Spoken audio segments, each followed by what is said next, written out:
And we're live with the Patron Hangout. We don't have to do too much of our usual tangents because we actually get to start with one of our guests today, one of our patrons. So we'll get the housekeeping out of the way now.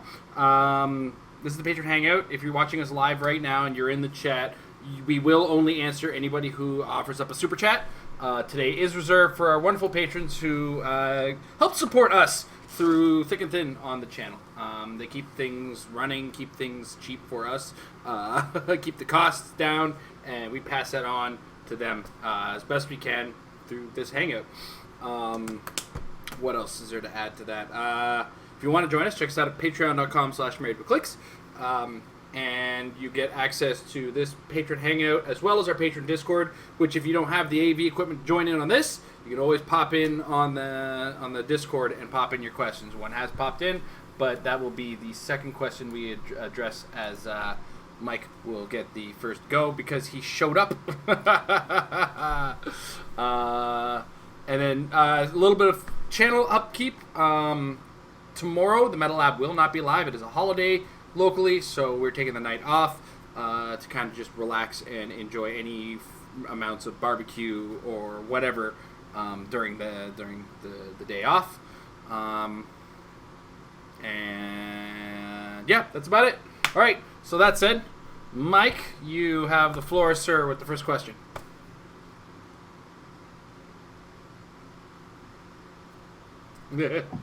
Okay, yeah, I've suddenly forgot where the unmute button was. All right, so back to me here. Good. So, all right, so I just got done playing month 2 here in Parts Unknown. Of course, I'm back here in my hotel room. Check this out. I got the room comes with a couch now. I've never had a couch. I've been nothing but rooms with couches. Yeah, we usually get the big rooms that have to have the fold-out couches. Yeah, we usually have 8 people in a room when we're trying to arrange a HeroClix tournament getaway. So, alrighty. So let's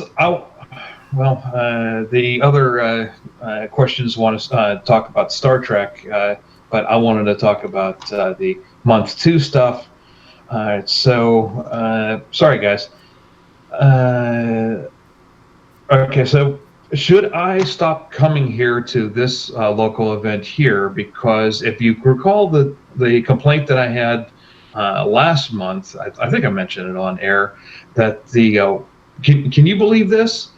The guy that picked and sealed 2 Wolverines, had 2 Wolverines on it. Guess what he did? The same guy did this month. I'm guessing he pulled 2 Wolverines again.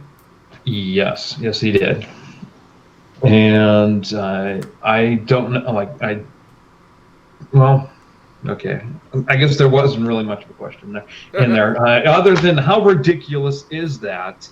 And is there any way, I guess I can't really prove it, that they're favoriting the people that come here every week and play, and they're more of the locals as opposed to other people that show up every month or so, plays only in the big stuff,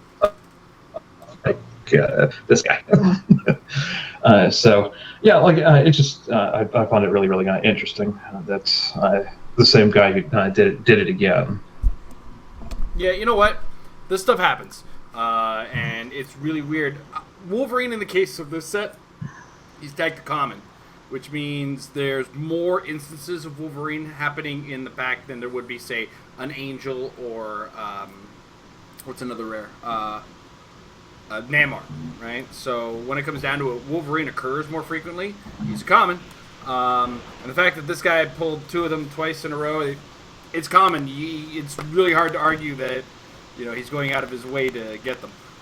Really, it's just good luck when it comes down to it. In our month 2 event, I think there were like 3 or 4 Wolverines pulled, and then there were like 3 or 4 Wolverines from the previous one, but it only ended up being that only one person had 2 Wolverines, so there was a lot on the board, like across the entire tournament, but they weren't all hoarded by the same person.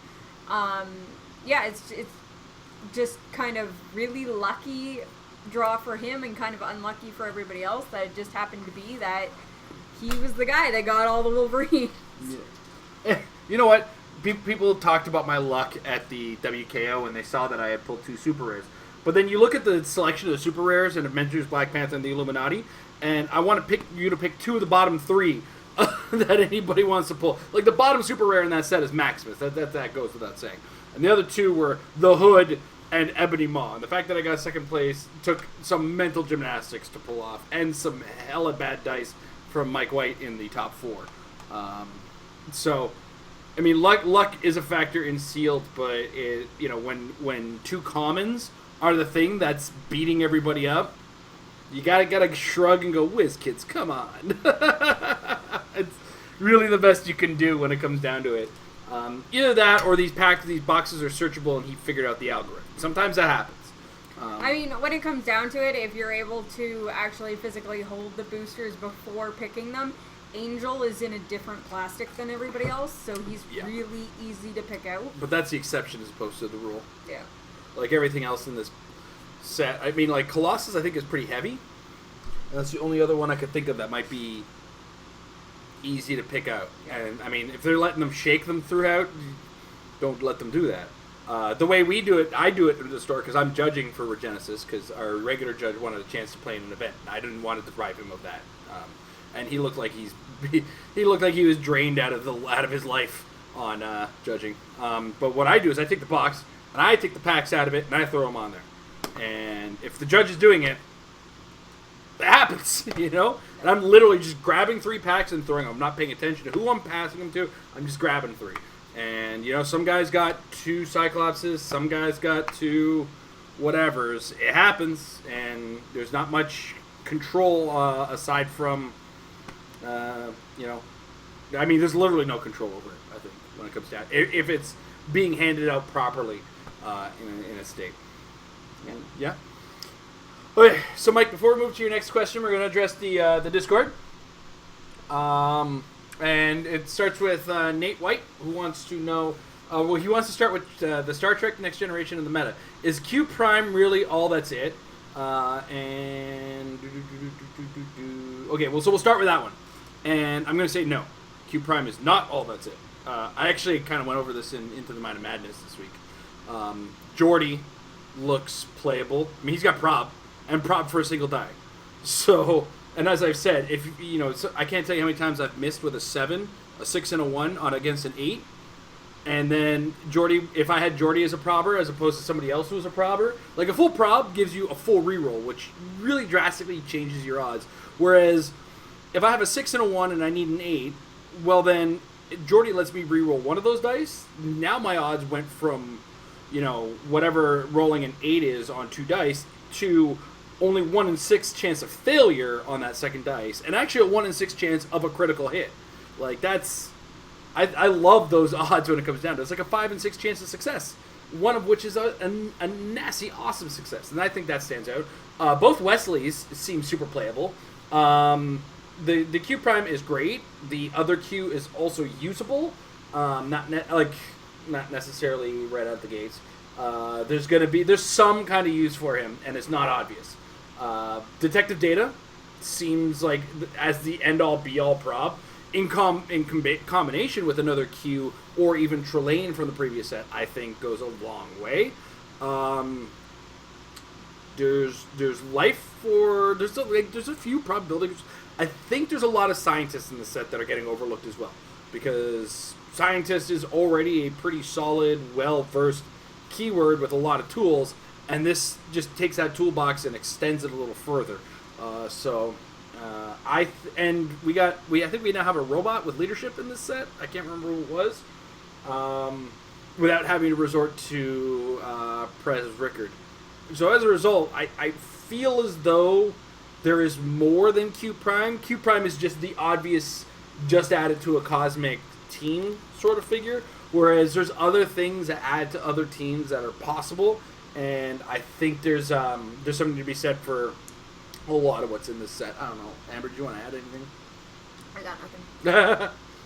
I know you haven't been focused on constructed lately. Amber's mostly focused on sealed and just playing the game fun wise. So, all right, Mike. Alrighty, so let's go to when I talked a little bit about this on the Discord, and I pulled the Q Commander Riker, and is he?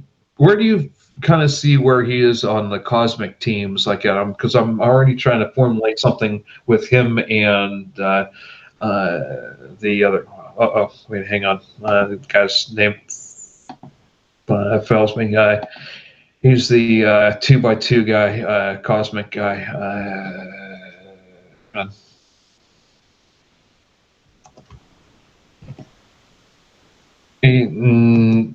That could work too. Like, well, like any, but really the question is like, what his potential on other cosmic teams is. He's got the cosmic keyword, but there's one guy that I'm thinking of that I would like to for him to be on, and that is.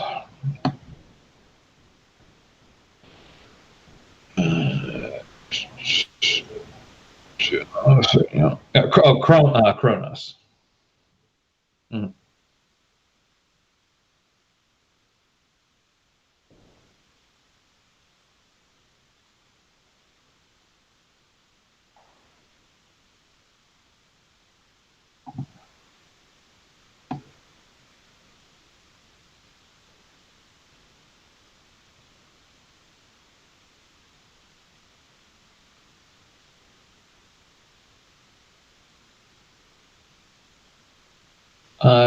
Yeah, yeah.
Oh my One god. of those actions don't count. Like, you get to pick a power type that doesn't count. So, you use her plot point, all of the Borg move, and then they can attack, and that's their costed action. So nobody watching live just heard anything I said about Commander Riker because I muted the OBS so that nobody could hear the speakers, and I forgot to unmute OBS when I started talking. Long story short, Riker was poor man's Kobik, and we're now addressing whether or not the Borg are have enough variety to be played in friendly games. And Amber, if you want to kind of restart your answer for those who are watching live as well as, oh my god, I'm Sorry, I had nothing to say on Commander Riker, but from what I was saying on the Borg is that the Borg are basically designed, they do have to be played with the Borg Queen. And one of her plot point things is that you spend one of your plot points, or you add a plot point, I can't remember which one it is, and one of your action types don't count towards your action total. And you can choose move. So you can choose move, have all the Borg move up, and then start using your costed actions to do attacks. It's not quite how that works, actually. Because those don't become free action, they become not count towards your action totals. So they'll all move, and that didn't count towards your action total. Okay. So I read it a little bit wrong. But. Yeah. I think the way you play Borg in general is very swarm-minded. So I think the Borg, the way I'm reading it, the way I'm looking at it, would be a fantastic 600 to 700 point game where you play a Borg Queen, every version of the little guys, including a couple extra off the board Borg drones to make dudes, and then you'll definitely need the Borg boarding parties to move your team, and that and of course the Borg search parties are the guys that make your range attacks just happen, because of how strong they are. So you almost come and kind of go rare, common, uncommon in each little packet of dudes moved. The unfortunate fact, though, is of course the Borg Queen. You've got to get either those attacks in, or you got to find ways to kill guys next to her, and that's kind of where you stand on that. But one thing to note is that when you send 3 guys up, if they're not energy exploding your face off, and one guy dies, and the other guys have taken some damage, they will heal off of that guy dying, which is an important element of the Borg team. And I'm doing that, and I'm glad nobody can see what I'm putting that in.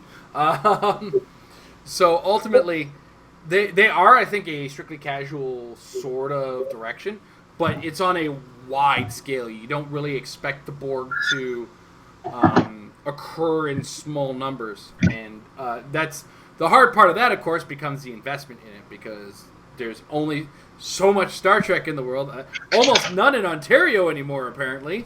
Our order got canceled because they didn't have any. And then, luckily, the store got more in, so they will be able to sell more. And yeah, so it's going to be what it is. And unfortunately, on a wide scale competitive level, it's going to be very hard to make it work. On a casual level, I mean, it's really great for scenarios, you know, and in-set fun. It does depend, of course, on what your casual friendly group is like. Are they casual and friendly, or are they like ours, where you're about to play against Kingdom Come or Green Lantern every time? Ryan, read some more comics, man. All right. Lucien. The floor is yours. Is this actual audio? Yeah, Oh, wow. Didn't even realize. we can hear you. Okay. You saw my Borg Queen build in Discord? Yep. It's really, really slow. It's basically plot point, barrier, heal with a hair. Plot point, barrier, heal with a hair. And hopefully you get enough points that when their Colossal Retaliators die, you can bring them back. Yeah, no, that's what it looks like, because it's a Borg Queen, 2 Medusas. Is that 2 of the Fast Force King Britons? Yeah. I debate between 1 or 2. I'm flip-flopping. The Keeper and the Zero Ring. Well, the Zero Ring to barrier in. Is this a ruler theme team? Yeah. Okay, that makes sense. That's why Medusa's there. The only concern I have is, of course, the timing. You're gonna still end up on click 2 almost every turn with the Borg Queen, just because how the timing works. You get to heal when the Pog disappears, and it's KO'd rather, and then yeah. So you live on click 2, but whatever, that is what it is. But and of course the other problem I see with this is you don't have any Borg or robots on there, do you? No, there's tons on the sideline, but yeah. So the other problem comes it's at like 2.5 one or the other sort of situation you run into. It's like you want the +1 to do something, but at the same time it's, you know, not gonna work 100% of the time. And then you either want to bring in your own dudes, but then you can only bring in one, so then you have to rely on killing the other guy. You're not kidding. It's going to be slow, because it's going to take you 6 turns before I think you get your first. No, sorry, 5 turns before you get your first Borg. Unless you kill, somehow manage to kill Skyscraper or Wonder Woman, and can bring that back for 20 in the middle of a turn and retaliate when they're not expecting it. That sounds like an oddly specific situation. Yes. But if you get a few more points, it's Mangog. Yeah. Mangog would be turn 4 still. Yeah. And that's assuming you haven't eaten the wrath of Mangog somehow from this team. The last time I played it, I had just one King Britain. He died, and it was 50-8 at the end. Yeah. So, it's tough. Yeah. And again, this is one of those teams as well. You're going to see you're going to hear last action a lot in your games. And you really got to hope that player 1, or if your player 1, player 2 is taking turns quickly. Because a lot of time I haven't played competitively as much as I have. I see at most 3 to 4 turns of major action, and then 5 or 6 turns of cleanup. So just brace yourself for that kind of stuff. I like the idea of the Zero Ring burying you're in. And what are your thoughts, Amber? I don't know what half of that stuff does. Well, you know what Medusa does. That's more than half the stuff. I don't know what Keeper gets free barrier, by the way. Yeah, the Keeper is a free barrier. The Keeper. It's a Star Trek dude. That makes... it's not... No, he has regular barrier. He has regular not barrier. free. He's 40 points with barrier and willpower. So he's continuously barriering. So there is that. God, I almost forgot about... I played against one of these ever in a competitive tournament. And the guy was on a Unimind team. That was a game I had to take some mental gymnastics to make work. Because I ended up forcing him to attack a walking wood and then retaliating on whatever it was that I retaliated on, but then shooting with a Surtur against his other Colossal to like gain massive points. It was a really weird game. So yeah, it's not what I would call like necessarily...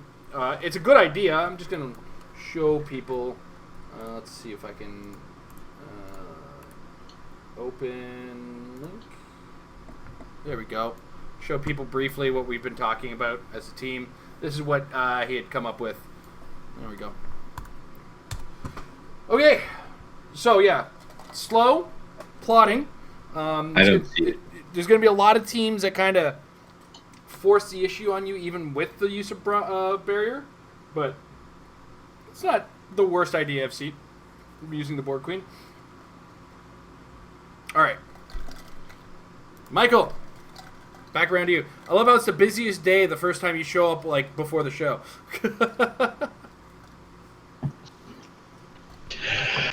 Yeah, I could used all this help last month. Oh well, but alrighty. So, what would you rather have, rings or gems? What would you rather have, rings or gems, Amber? I'm more familiar with the gems, but I always forget about their if you roll a 10 or higher ability, because I'm like, I just use them for the standard stuff that they give you. But the rings are also super potent and powerful in what they give you, or like even just the few that we've seen that were early on legal, because they come out in waves. I know personally I'd probably go with gems, but I feel like the majority of people are going to go for the rings. Unless you have a character that starts with the gem. Yeah, okay, that was going to be the thing. It's like, gems are more frequently played, given that there's a stack of characters that just start with them. But that said, the rings, for what they are and the point value that they sit at, they're super useful, and they can be stacked on you can stack 2 on a single character, which I think is awesome. It's just, it's a shame you can't all of a sudden put them all on one turn. This always comes down to the same answer I have to give to this question, is what's my team? Because much like resources, every resource actually had a team that it was kind of best on, or kind of a focus on how you're doing that. So, as an example, if I had a Star Sapphire battery, and somebody would say, well, how do you want to use the Star Sapphire battery? And I'd be like, well, I want to use it on something that's going to take forever to kill, and force my opponent to take tons of Mystics damage, resulting in me eventually winning. But, if I wanted to use a Green Lantern battery, it would be a team that I really need my opponent to limit the number of free actions they're taking. And Red Lantern team, I want a team that moves right in your face and really takes advantage of being able to both poison you at the beginning of the turn with penetrating damage, or whatever else I can do.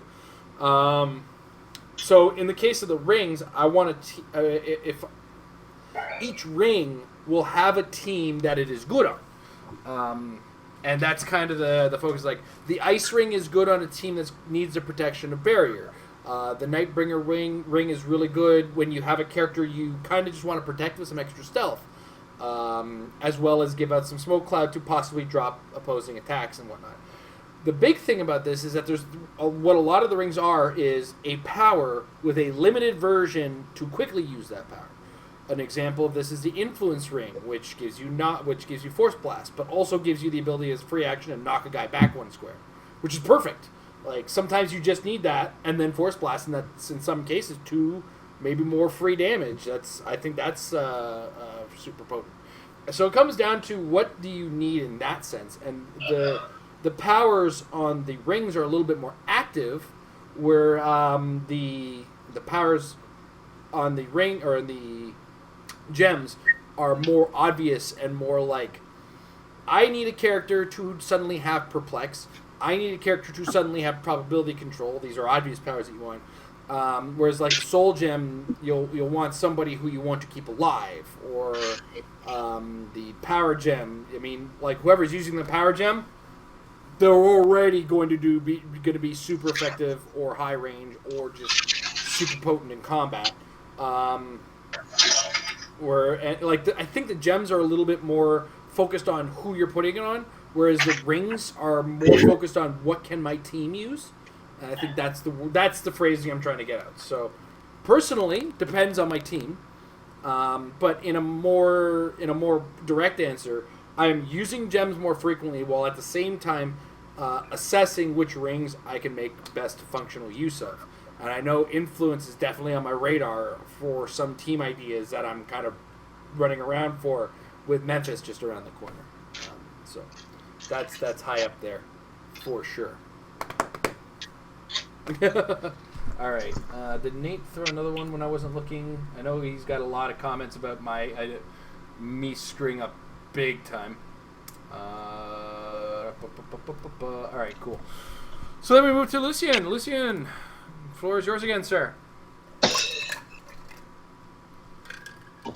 We kicked Galactus's butt today. That's cool to hear. There's a boss fight, Max Galactus, 5 400-point teams. You know, Galactus can be given Battle Fury, and then he can't take ranged actions. Yep, that's a good idea. So who? Of course, he does still have that 3 range reach, but yeah, but Scarecrow with his free 2 squares of smoke cloud that give Battle Fury. Certainly limited Galactus's targets, even on a 16x16 map. Yeah. I guess you weren't running the Galactus using multi-attack? I don't know. No, we weren't. We were using Galactus doing retaliation only. Oh, okay. So the old Galactus rules, where it's like everybody builds a team big enough to make up to Galactus's points. Then if you shoot him, he shoots you back. Yes. Okay. That was like the original, first ever con exclusive Galactus. And anybody who thinks a con exclusive is expensive now, that Galactus on a secondary market was $600 after the first Wizard World that sold it. Yep. That was ridiculous. I think it was like $100 in person. Yep. It was huge. So it was like, oh, it was really big. And I realized how useful Trelane can be if you constantly roll 1s. Yeah. That was why Mr. Mix's Pitlick was on so many of my teams for such a long time. Oh, God, yeah. I didn't even focus on making him the big small sort of situation. I focused on him messing with my opponent's dice. And then when I used a big small situation to, improve my lines of fire or my reaches or whatever, because I think around that time Giant Reach had actually just been introduced. So, yeah, I am a fan of being able to manipulate dice hard dice rolls. Also, that Galactus existed at a time before Marvel characters had probability control. No, wait, probability control. Galactus wouldn't have been given probability control based on game design at the time. Sorry, I'm messing that up. Because I know that Galactus had a lot of powers, but probability control wasn't one of them. Pulse Wave was one of them. Mm-hmm. I think he had a 16 range, right? Yeah, he had a big reach.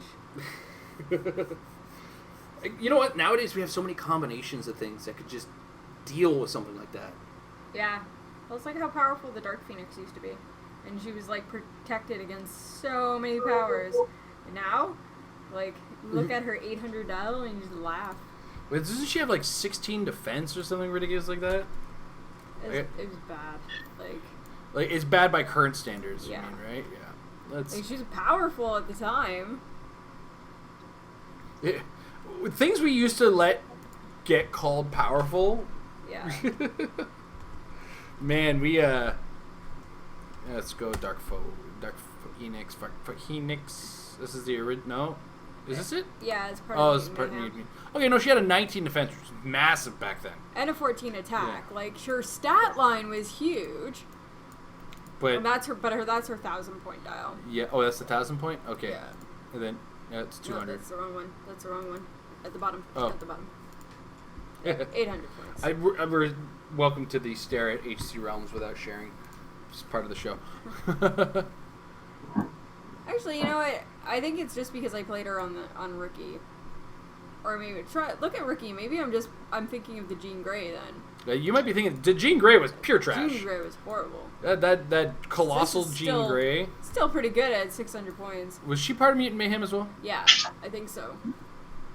Mutant Mayhem. You're gonna have to go all the way back to the beginning. Oh my god.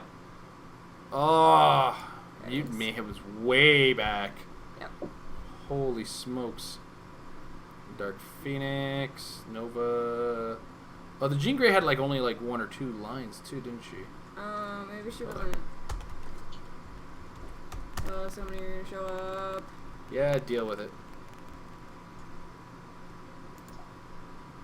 Oh boy. Here it is. Nope. That's Mutations and Monsters.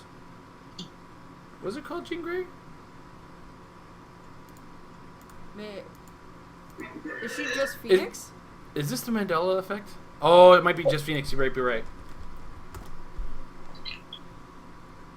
That didn't help my life. Armor Wars. Who's part of Armor Wars? Okay, yeah. Yeah, it was 800, 600. and The 600 was mediocre at best. yeah. As a current standard. Let's just show people watching live what we're Yeah. doing So we're not just talking numbers at you. here. Yeah. Nope, it was this one. So it's this one, right? Nope, it was this I one.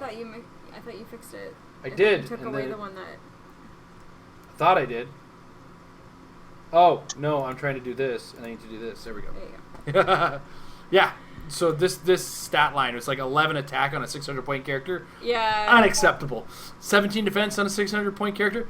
Unacceptable. Especially when the Dark Phoenix version has a 14 attack. Yeah, and this one, this Jean Grey Phoenix She was was a mail not away. also not immune to Psychic Blast. Yeah. Yeah. The other one was. The Dark Phoenix is protected against so much. Yeah. Yeah. All right. We babbled about Phoenixes long enough. Wasn't even part of the question. Well, We were talking about Galactus. we were talking about Galactus, and Galactus took us down a line of old Colossals. Yes. Old convention exclusive. Old convention exclusive Colossals. Because Dark Phoenix was a prize. That's how I got her. Yeah. Jean Grey was a mail away, and we got her when a friend of ours got out of Clix, and we bought a bunch of his Colossals off of him. Yeah. And then we had to turn around and go and sell all of those, and the only ones we kept were the Dark Phoenix and the Jean Grey. Not before I posed them all holding cigarettes. Yes. Somewhere in the deep recesses of my Facebook, there is an album that's called WizKids Does Not Endorse Smoking. And it's a bunch of Colossals holding a cigarette.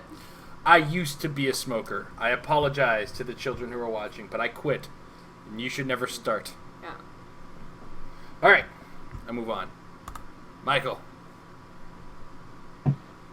Jason. All right, speaking of Colossals, believe it or not, I had a question prepared asking, should there, because this is just an opinion question, should there be a limit as to how many 2x2 Colossals should be played on a team? Amber, what's your answer? No. I'm not a huge fan of limits when it comes down to it. If it fits within the point value and it fits on the map, why not? I don't think... The problem is that Colossal Retaliation is a feel-bad moment when you forget that it's about to happen. I think that's the big problem we have right now. As well, Colossals nowadays versus the figures that exist nowadays, if you were to ask me this question 14, 12 years ago, no, I would definitely have a different answer, and I'd be like, no, get those things off the table, they're gross. F that. But, we've come this far, and things are on the map.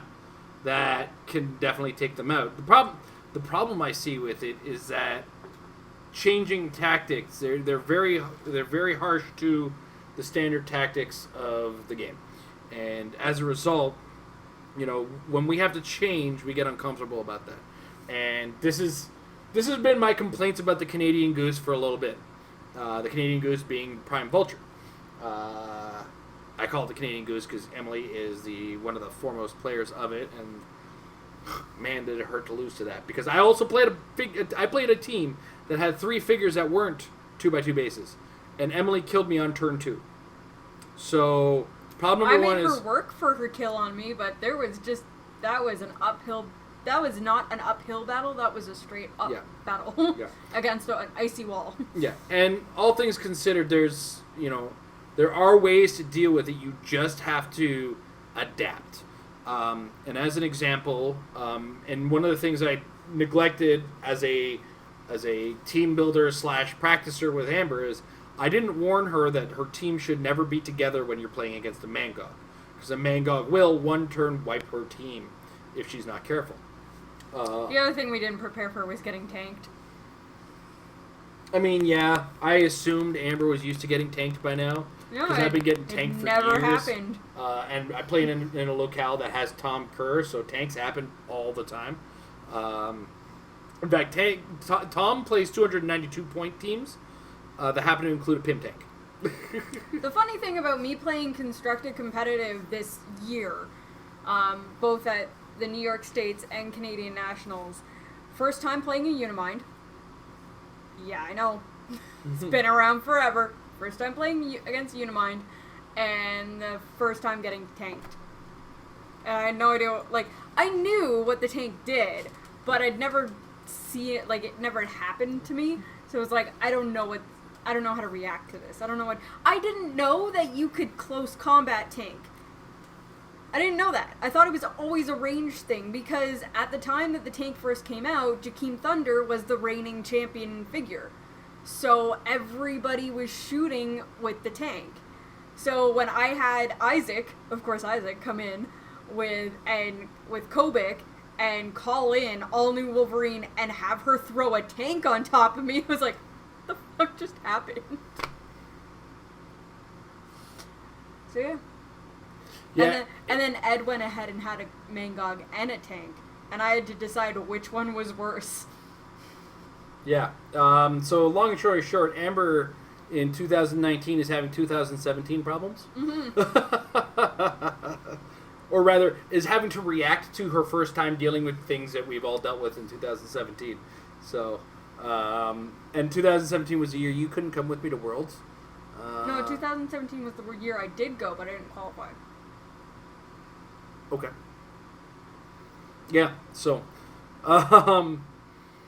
where were we? Oh yeah, so back to the actual focus question, which was, is there a limit? Should there be a limit on the number of 2x2 or colossal based figures? Absolutely not. Especially with the way they're being made nowadays. It's tricky to kind of get it. It's a hard conversation to have with anybody who's been caught off guard by all this stuff and has had a bad game as a result of this stuff. At the same time,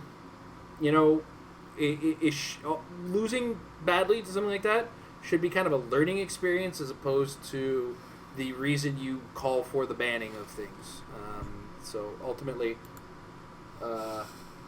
Isaac, actually, to answer your question there, Nate, yes, because the game is 14 plus. I think he's got another year. I love the kid. Isaac is fantastic and should continue to play HeroClix forever. So I remember the first comment on every post about Isaac winning Rocktober was, "Isn't this game 14 plus?" It was the first comment on everything about that. So that made me chuckle for a long time. So no, I don't. I think if a limitation is imposed, it should be part of the rules immediately, and we accept that. So like a prime. We're only allowed one prime on your team, regardless of where it is on your team, sideline or otherwise. I understand that because they're allowed to. A unique. The reason uniques exist nowadays is that you should never have 2 copies of that character on the board because what they do is stupid. I mean, and as it is, I have come across a situation where I've had control of two Alex Wilders because I killed my opponent's Alex Wilder while I had an Alex Wilder. And watching my opponent have to deal with twice the choice and watching him do that is just bonkers. I am entertaining the fact that the Uniques now are just design team being like, yeah, we know this is gross. We know this is broken. That's why we're not letting you have two. Yeah. Well, or it's not so much we know this is gross, we know this is broken. It's we know this becomes stupid if it happens twice. Like, for instance, Bizarro. Like, Bizarro was made unique, and then I looked at it and said, wow, if you had two 150-point Bizarros, it's like twice as effective as a single 300-point Bizarro. And then I was like, oh, it's a silver line. That's why. Or Mangog. Mangog, yep. Mangog's unique. Would you like to deal with two Mangogs? No. We have a hard enough time wanting to deal with the one. He is one of the most expensive Colossal Retaliators still, next to Dormammu, who's 35. And Dormammu is only expensive because his dice thing is really, really cool. And he kind of... And WizKids looked back and said, maybe the Atom should have costed a little bit more. I mean, the Atom costing 15 points, I understand. That was way too low. But I also think WizKids undervalued giving your opponent an Outwitter as a Pog. Because it's like, here's 20 points, you get a Colossal Retaliator. Oh, by the way, you're going to have two guys with Sidestep, Flurry, Plasticity, and Shape Change. And your opponent is stuck with a guy with Outwit. That's 20 points? I definitely agree. Groot is massively undercosted. Mangog kind of sits in that. I think he costs what he should because you're paying 30 points for a one-click figure that is avoidable in what he does. You know? It's greed, the urge to get that kill first. That's what really makes you go, maybe not. So, you know, pay attention to this kind of stuff. Am I done rambling? Have I rambled enough? Are you tired of me yet? Never? Always. Okay. You're never and always? Shut up, I'm tired. Yeah, Amber's got about 15 minutes left. Lucien, the floor is yours, sir.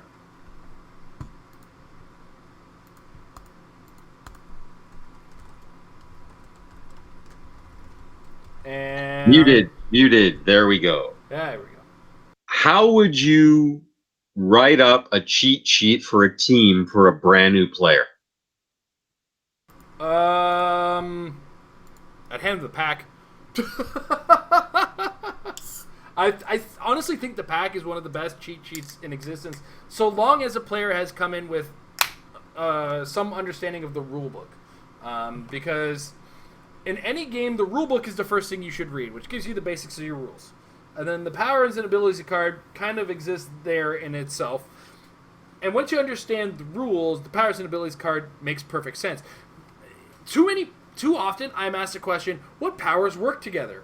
And so frequently, you kind of have to, if you read step by step through the pack, you understand. So, for instance, Charge, if you read, I'm going to pull up the pack on, and we'll go through it, even with anybody who's watching live, so that we can just go through that. That's not going to help me. I don't want HeroClix. I don't want HC Realms. I'm pulling up HeroClix.com. There is a section on that page. The pack is fully available. You don't have to have the super awesome one that comes in your starter sets. That's just convenient to have. You can print off a copy online. You just go to HeroClix.com or WizKids.com/HeroClix, whichever you prefer. You go under Gameplay and you click Rules, and then this actually has all the rules documents in a link. And we follow the pack, the powers and abilities card, and we'll just... It's always like Charge and Running Shot, and people want to know what works with those powers. And Hypersonic will be another one that comes up a lot as well. So we'll look at Charge. What's that? Why don't you put the camera on me, Pack? Yeah, just give me a second. This one. No, this one. Yes. Okay. So here we are on the powers and abilities card. All right. So we look at Charge and says, the first thing it says is can't be knocked back. Awesome. Because there's effects that have knockback. If I've read the rulebook, Understand knockback exists. Then it says power, half speed. So we understand it as a replacement, which is explained in the rule book under replacement rules. Move, then close at no cost. So this big capital close is the new wording. And it's kind of important because now we can look through all the powers that say close, and then we know that we can use that after a charge, right? And the close is its type of action, right? So, for instance, if I'm using Flurry, that is a close that allows me 2 attacks. And that's not a close that allows 2 closes, which means I can't use it with, say, if I go look at Exploit Weakness, which is going to be, I want to use Flurry and Exploit Weakness. Can I do that? Well, no, that requires a close itself, which you then make it a close attack. So you're not allowed 2 closes with the Flurry, you're allowed 2 attacks. Or with a charge, I'm allowed a close after a charge. Honestly, the pack is the cheat sheet for the game. And I think but it's not in itself its own document. You're not going to learn how to play HeroClix with this. And people say HeroClix is complicated. Well, yes, it is, because HeroClix also has a rule book, which is not a small document in itself. It is a 35-page document. And when it comes to learning a game, that's a lot to take in. And, so I feel it's impossible to create the perfect cheat sheet and to teach everybody, because there's a 35-page rule book that you got to throw in there along with the pack. But I feel like the pack itself, the powers and abilities card, has so much in short form for us that we kind of need. Because another thing about the pack that I kind of didn't cover is just about everything taken as an action is explained not in a basic form, but what they are to a certain degree. So, we get past the powers, there's a couple things there. There's the rarity symbol thing here. There's the improved abilities there, map terrain there. And then, action total, breakaway, autonomous, all these types of things that are extra are there too. The size difference is there. I thought for some reason in that quick explanation of a move action was there, but it's not. But then again, that's the first thing you learn in the rulebook is move. What? Oh yeah, move. Move up to your speed vest. So it's a basic move, basic close, basic range is all on this thing. The carry, close, destroy, range, destroy, object pick. Honestly, I'm going to just tangent here for a second. Close destroy, range destroy has become the most complicated thing for players who have played this game for 15 years. Because 9 times every tournament, a player I know who's been playing for 5 or more years has asked me, can I running shot and destroy an object? Yes, you can. But then they ask, but can I do it with hypersonic? And unfortunately, you can't. And I understand the confusion to a certain degree.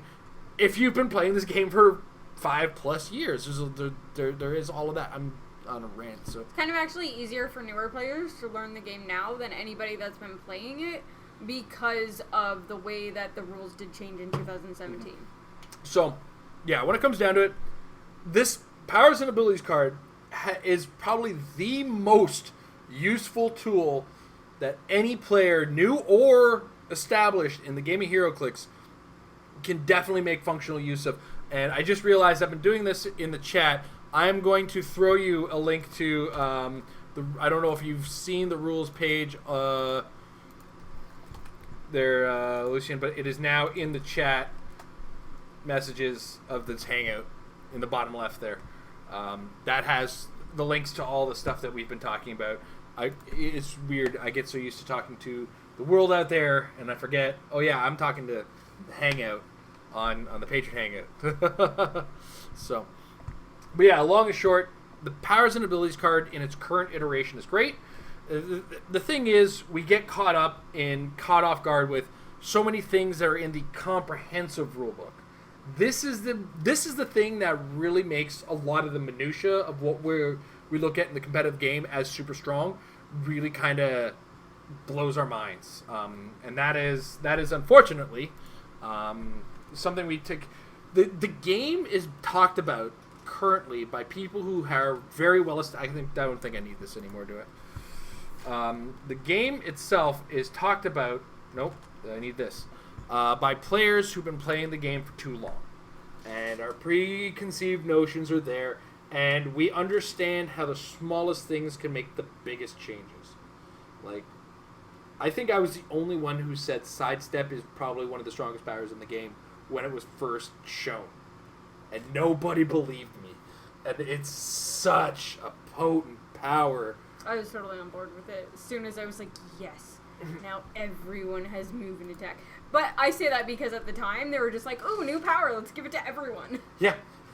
And the funny thing, too, and I've said this before, I feel like every character that has sidestep should have nimble, which is the new one from the wrestling Clix that are coming. Which is just the 1 square move, right? Which is a 1 square move, but +2 to breakaway.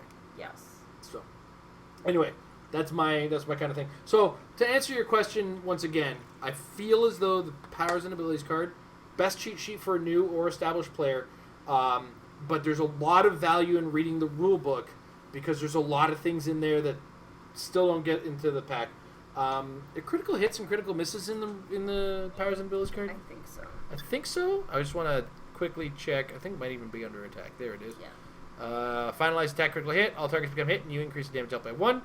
And then finalize a critical miss. Yep. Okay. Cool. So yeah, that is. So I'm talking here, brand new players at a demo at a con.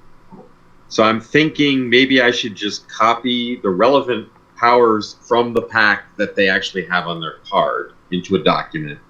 Yeah. And explain how they change. Another thing too, if you're talking like brand new, introducing to the game, they've never seen the game before. There is also another document on that same link there, the HeroClix Quick Start rules. That's there.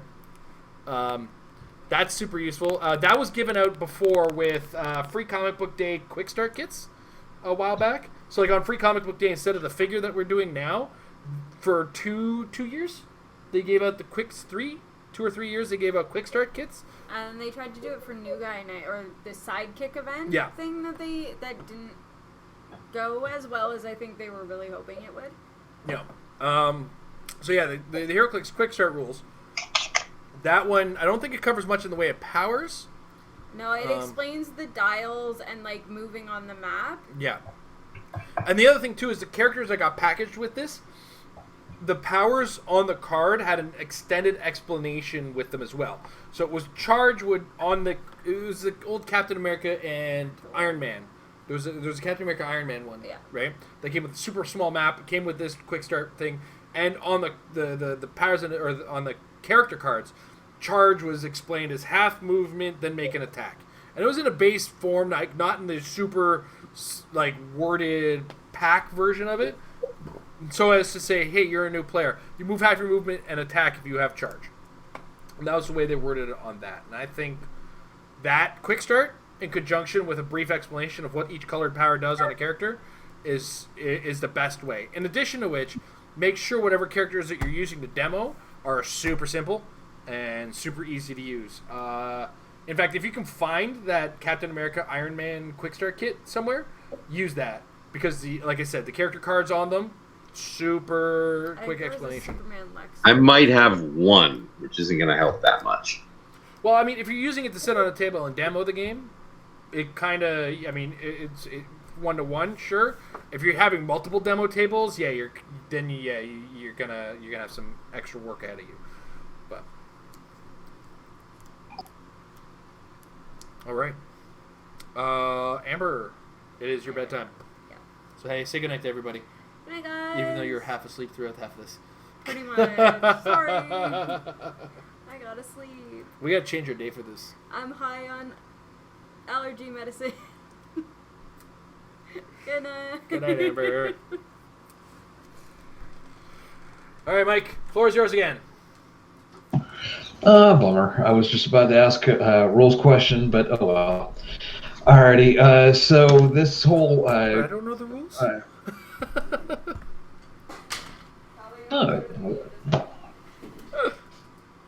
Okay, so about maybe, I don't know how long ago this dates back. I was asking questions about the body block strategy.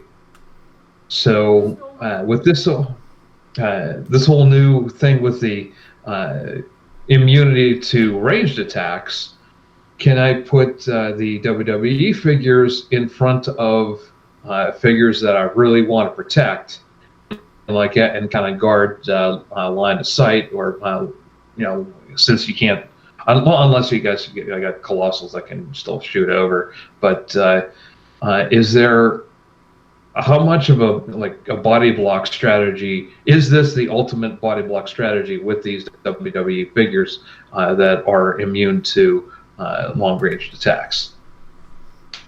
Barrier and tights. That's what they are. With the exception, of course, like you said, of elevated terrain or colossals or giants, who are going to see right over them and not give a crap. Yeah, these guys are going to be blocking lines of fire, and they're just going to stare at you while you wish you could shoot at them.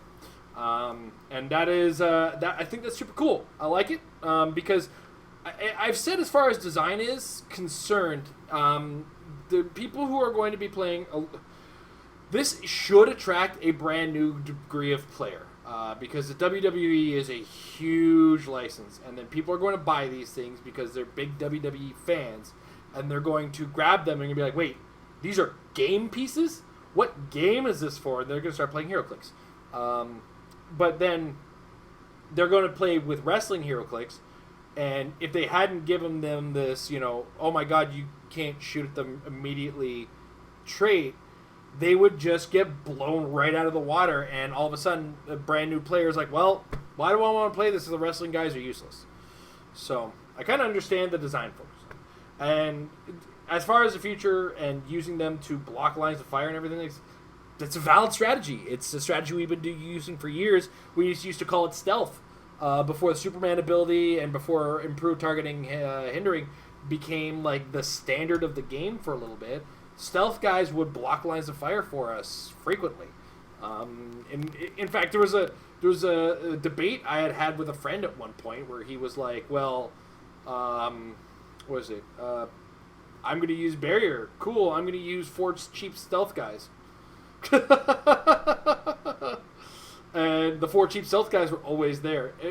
It was important because as well, because the Superman team ability just didn't exist, and the Ultimates team ability hadn't been made yet.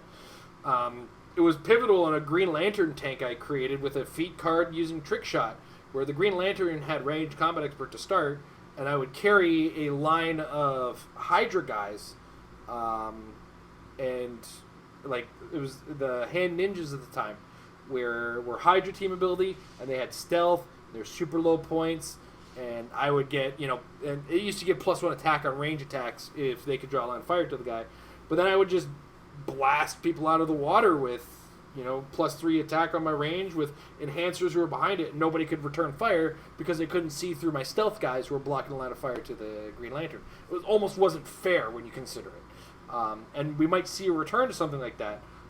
Especially if they could find a really cool character who could see past characters for shooting, and just kind of literally use him to go pew pew pew pew pew pew pew pew pew pew pew pew pew, and you'll be able to do nothing until that wrestler has taken some damage. But we'll come up with ways to deal with it. We always do. And long and the short of it is, it's going to be tough at first for people to adapt, but we'll adapt and get around it. And I don't think the wrestling guys will ever become useless. I'm just kind of excited that they're going to be useful to a certain degree. And I hope each and every single one kind of gets to see some form of, shine, as it were. I'm definitely interested in making use of Asuka, who was just recently previewed. So I'm ready for Asuka. You may not be. Nobody's ready for Asuka. Who are we kidding? Eddie Guerrero looks like fun. I can't wait to see what Ric Flair does. Andre the Giant. There's so many guys from years that I've watched wrestling and, just interesting characters that they're putting into this. And I want to see what they do with them to let me use them. So, yeah, we're going to be using, without a shadow of a doubt, Macho Man's going to be blocking my bullseye after he shoots at you. Ooh, yeah, can't see me.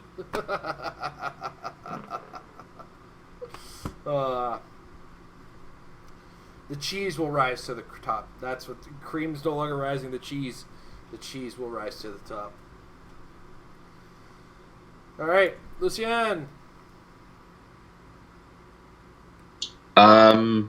I finally have a trouble alert to try and slightly counterbalance my terrible luck. I got Robin from a pack today. I like Robin. He's not terrible. He's Perplex. Perplex doesn't necessarily help bad dice rolls, but it can make your bad dice rolls still work. I think you might have heard me say it at the WKO where I had like 4 or 5 Perplexers on my team, and I said, you know what? I was rolling 4s and 5s, but I only needed 4s and 5s to hit, so thank God for that. And Robin can help that alleviate that situation a little bit. He's hard to get off of the board too. If your opponent does go for him, I mean, they can score a lot of points off of him, but it's going to take time, and they got to devote it to a character they're scoring 20 off of at a time. But yeah, Robin is part of the package that I generally run. It's usually Firestorm, Wonder Woman, and Robin do kind of take forefront, and then Aquaman or Green Lantern will be there as well, depending on whether or not I have range focused or close combat focused team. And what's I keep a collection. I have almost a double collection of it, to be honest, because very recently I was like, I should get 2 of each because I have to keep sharing with Amber. And now Amber doesn't play competitive constructed anymore, so now I don't need a full set of 2. But there are still some I keep doubles of because I do, like lately, it also depends on the size of my sideline, right? If I have like a 9-character sideline of ID cards, well then this whole conversation is over and I'm not doing nearly close to what I'm doing right now. But I am not offended or not, afraid to say put 2 Firestorms as my sideline guys because doubling up prob, and then Firestorm on a second click has Perplex, so if you do happen to take that damage, well, now I have Perplex with a +2 I think he gets, so Robin's a good one, and it's that whole situation is like he's going to work, but I'm going to warn you now, Trouble Alert doesn't always make itself available at the right time. Like, I've had situations where in the first weekend I used them. I trouble alerted because I could. I brought out a Superman and tried to do a 5 damage attack and he missed. And now I was down 40 points. I had to look at the situation and go, was that worth it? And from then each game afterwards, I had to look at each situation I was made available a trouble alert and go, okay, I could bring out a trouble alert right now. Do I have any actions left? And is this trouble alert just going to get blown out of the water in the current board state? And 7 out of 10 times, the answer is yes. He's just going to show up to die. Because it'll be on the 3rd action that I'm allowed, or my last action that I'm able to make on the turn. And if they don't have a free action, it's not necessarily going to work, and so on and so forth. And some of them don't have the greatest of stats to defend themselves. And they all have that weakness to a certain degree, so... I mean, Robin's weakness is negligible at best. I think it's like plasticity or something like that. So, I mean, he dies to Walking Woods pretty easily. If I'm right, I don't remember off the top of my head. They all have their own like individual weaknesses. I wish I was Magic playing Jason in the professional leagues back in the day, or versus professional Jason. That guy could memorize a set in a week. Now I don't even remember what trouble alerts have, what weaknesses. It's a sad state of affairs. It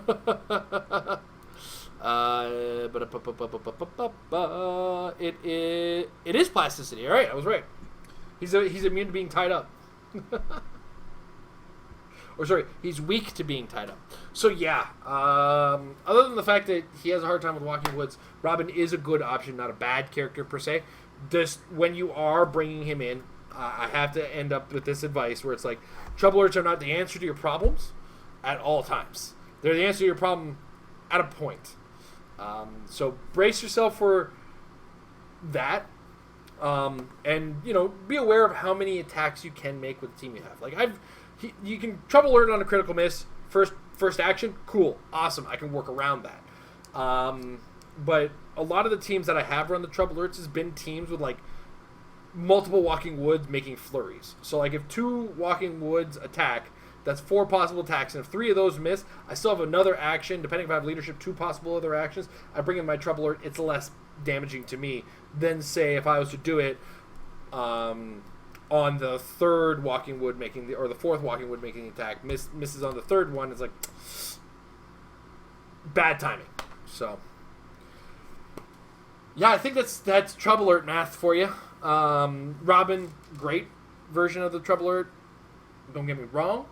But do know the pitfalls and the strengths of them, and specifically with the strengths, be aware of the board state and what's going to happen when this guy shows up and he's like, "Hey guys, that's make sure that doesn't happen."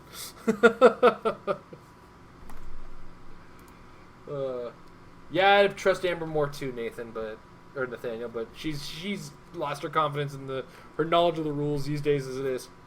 Ugh. All right, Mike, back around to you. Alrighty, so something else I was thinking about, another opinion question here, is, well, I guess I call it the ricochet mechanic, and there are only at least 2 Clix that I know do it, or I remember doing it. The original OP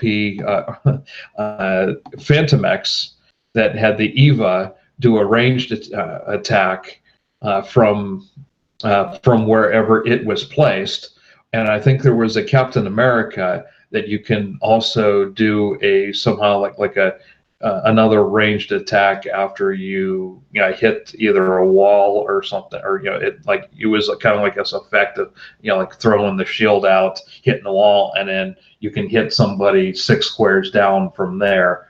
I don't recall or see any other HeroClix pieces being able to do that. I'm talking about the Wolverine and the X-Men, the original OG Phantomex that everybody liked, at least around back in the day when I first started. Everybody loved that Phantomex from Wolverine and X-Men, and the Eva that can generate and make more havoc and stuff like that. Would you like to see this like a ricochet effect come back into the game?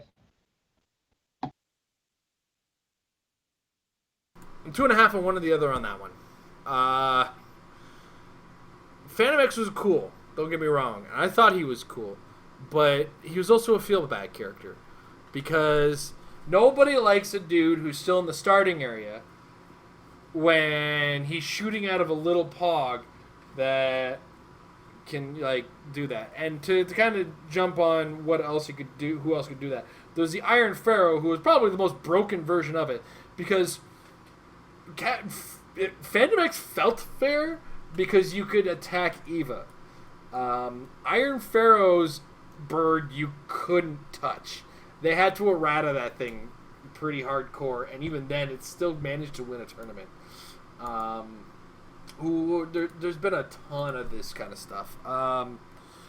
Nowadays that does still exist, but it exists in a limitation to a certain degree. So how do I put this?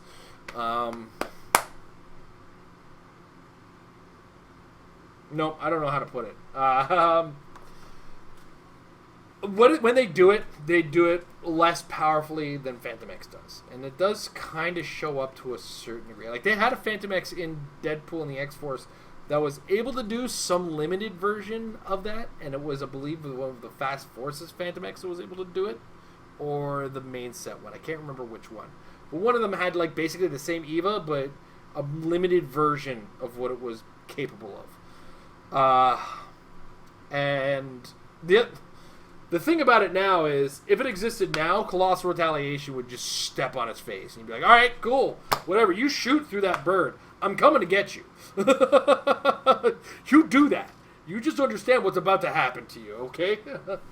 And I think that's an important element to understand is in the way the game has flowed, it's kind of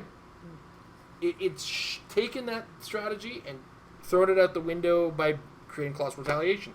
But, if we didn't have Colossal Retaliation, then we'd have dudes that sit in the starting area and shoot us. And, it's a weird situation. I think I'm okay if they want to make that strategy again, now as long as they maintain we're going to keep making Colossal Retaliators. Because another thing about that is those guys are actually usually better at chasing down Colossal Retaliators than most things. Because they don't have to leave the starting area, and they'll just full move those pogs, TK those pogs, get them the heck up there, and then you shoot through the pogs like, what's up?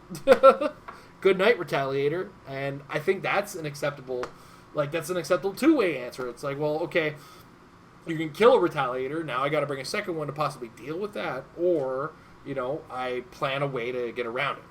So I feel like the design space now, it's safe to bring them out. Do it. I mean, if they want to do it, do it. I've never had a problem with it. Really. I've played against Phantom X, and I've played against multiple Phantom X's, and in both situations I lost in competitive play. In one of the situations, I lost because I made some pretty bad decisions and some bad dice rolls. On the other situation, I lost because I was super close to killing him and missed some pretty key attacks and just couldn't make it to finish. And that's, whatever. I didn't feel bad about it because I chased that effort down. Chase him. That's all you got to do is get him, and you're going to be good to go. So, to re-answer and say, yeah, go for it. Bring them back. I'm fine with it. The game is in such a good place for that to exist that there, it can happen, but it can also be beat as a result. Just never do it in the way that they did with Iron Pharaoh. I think that's a big key. Whatever you bring out, I should be able to deal with, kill in some way. Iron Pharaoh, I think, was the unique version of this where it was like, well, I can't deal with you, so I just have to accept its existence and just get in your face somehow. And I think that's one of the points I would say that makes it kind of go, maybe, let me kill it, bring it back. That's all. I keep repeating that. So, all right, Lucian, show is yours again, sir. I am running out of stuff to say. Eternity. Tell me something good you can do with Eternity.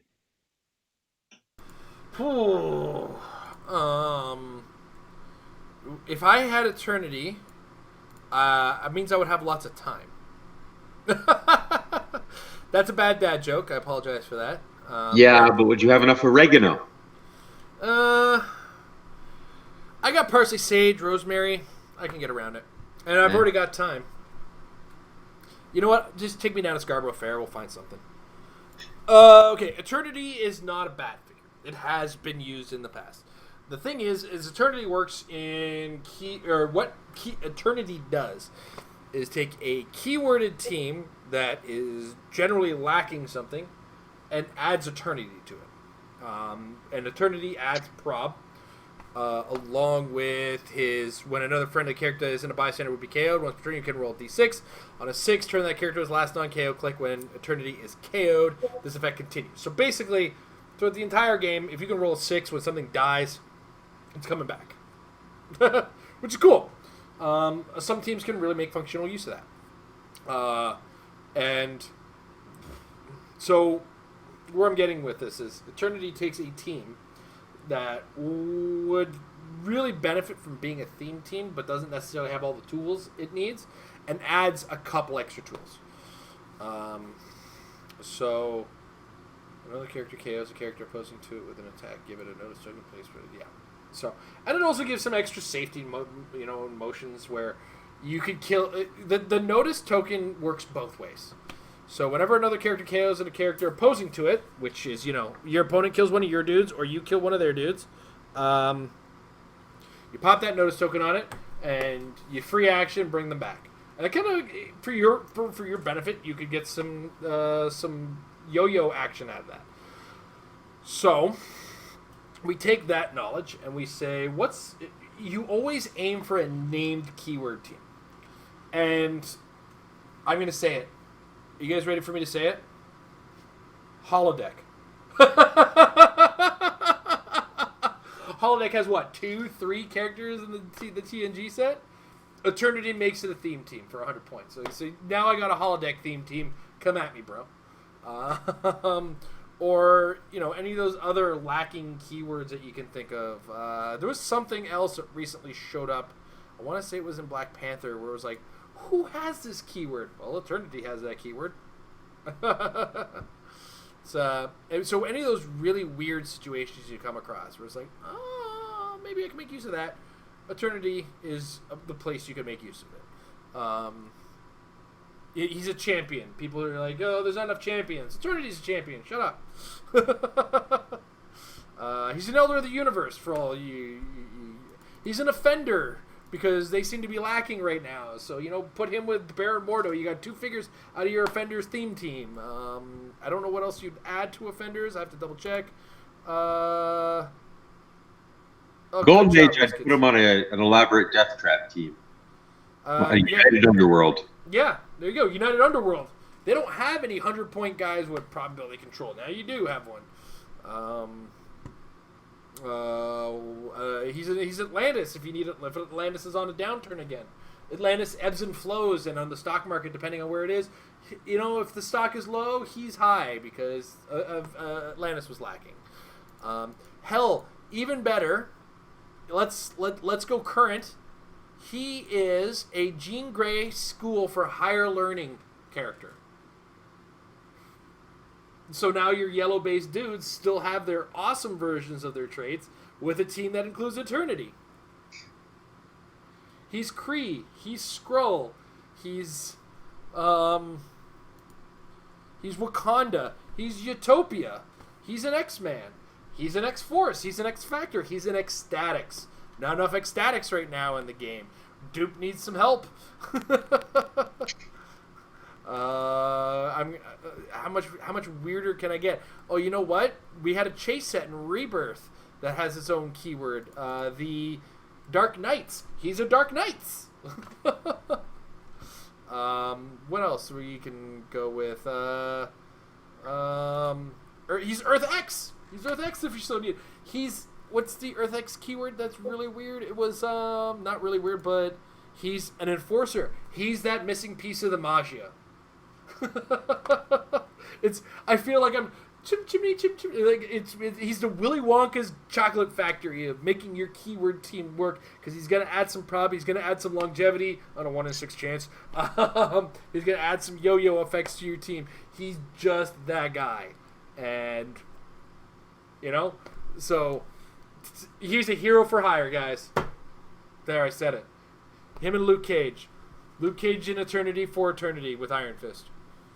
Actually, 2 of the Earth X Luke Cages, he gets Eternity. This low dial still gets action tokens, right?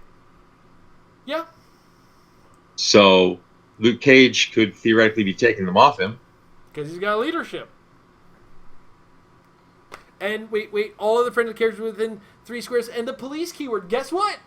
He's police too, because if he's on the same team as him, he's police, heroes for hire, and Earth X, along with Cosmic and Deity. So, the to say what neat stuff you can do with Eternity is to say, pick a keyword, spin the wheel. You have a theme team, kids. What is this? He's Stark Industries. I'm literally playing a random game right now of like, let's pick a character. What keywords does he have? He's Spider Island, Battle World Spider Island. Also, put a Stegron on him. He is Animal Battle World Spider Island, Shield, Savage Land, Scientist, Synthesis Syndicate. Hey, put him on an animal team with Throg. Why not? Now he's got a Perplexer for +2, 1? No, it's 2. +2 for animals. Yeah. The possibilities are endless. It's a thing of beauty. So go have fun with Eternity for eternity. You have an eternity of keywords to make eternally great. I would call them weasels, Nate. I would call them weasels. Forgot Weasel was on that team. Nate made a comment in regards to Michael's question about Phantom X. I was like, oh yeah, Weasel was on that team, wasn't he? Oh. Weasel was so good. He was like, I think it was enhancement with extra damage as well as attack or something. It was so strong. He was like the best enhancer in the game. In a world that existed that guys like Phantom X and the Iron Pharaoh exist. Yeah, when Weasel can use enhancement once per turn when he does modify the attacking character's attack and range by +1. So it's like 1 range, 1 attack, 1 damage on the Weasel. So, alright. What you got for me, Mike?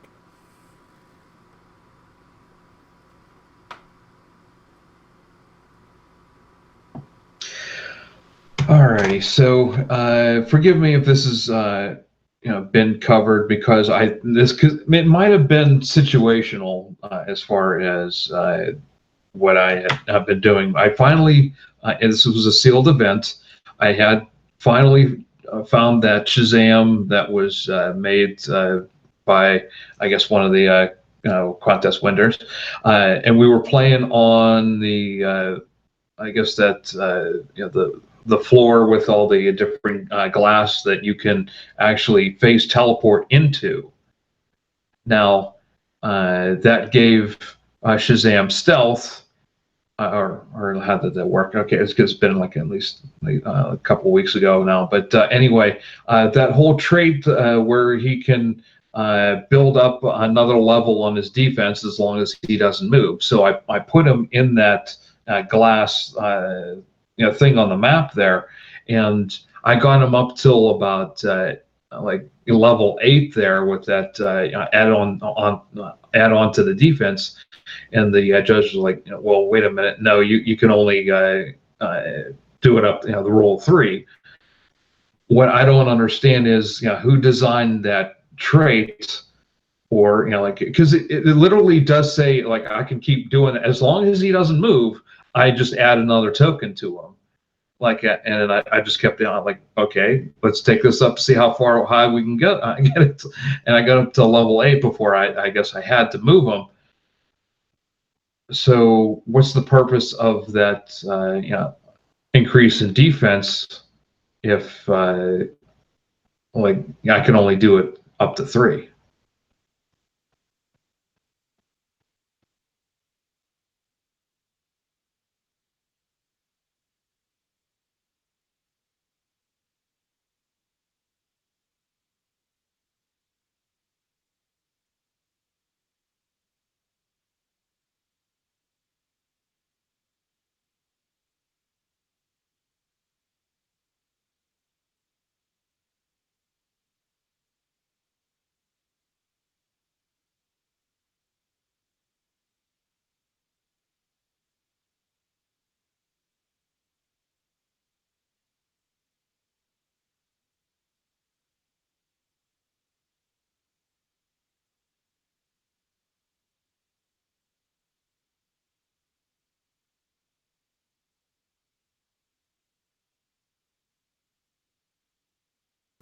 Rule of 3.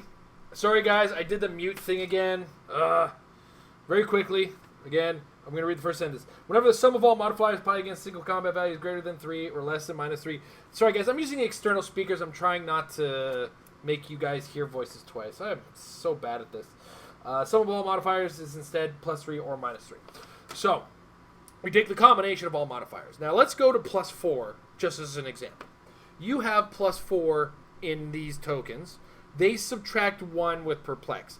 Now, the rule of 3 states you still get +3 because the sum of all of it combined, the +3, the +4, and the -1 is 3.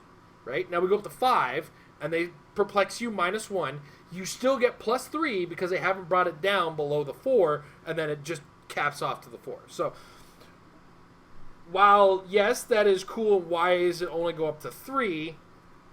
The expectation is you're not... If I remember correctly, Shazam has hypersonic, right?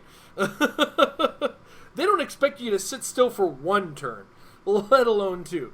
The design on that, the design on Tent, and the way they're thinking about it, and I'm also being presumptuous in their thought process, so I might be completely wrong, and they might be like, Jason, you stupid idiot, why would you try to think that you know what we know?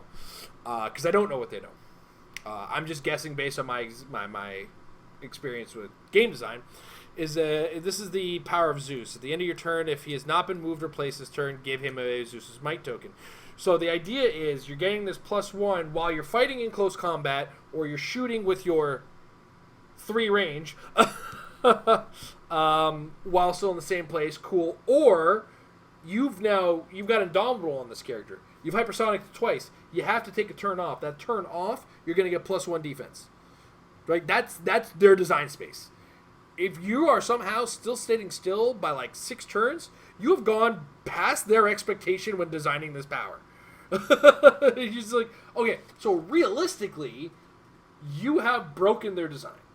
But the game rules have stated, hey, +3 is enough.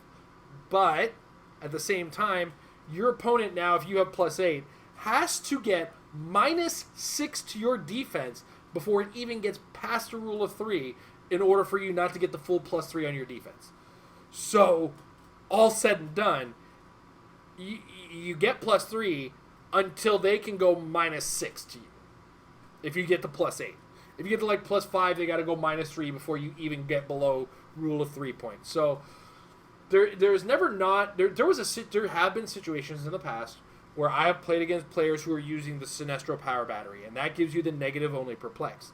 So I have taken my defenses against those guys and said, I'm going to go +4 on my defense. Come at me.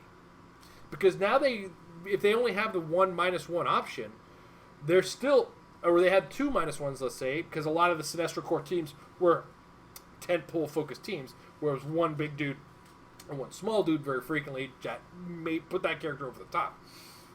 So, you -2 to my defense, that's fine. I still have my +2 remaining. And so, it's a situation that says, hey, you can get beyond it, but the most you can reap the benefit of is 3. But if you go past it, part of the benefit is that they can't get you below it without the extra effort. So, I think that again, also, you are past you've also, like I said, gone past the design scope of it, where they were thinking, well, they're going to get +1 defense for a turn or something like that. They might get 2 or 3 if they've been sitting there in close combat for a little bit. They get a lockdown and they decide to just fight something with plasticity, whatever, right? This is the conversation they're literally having.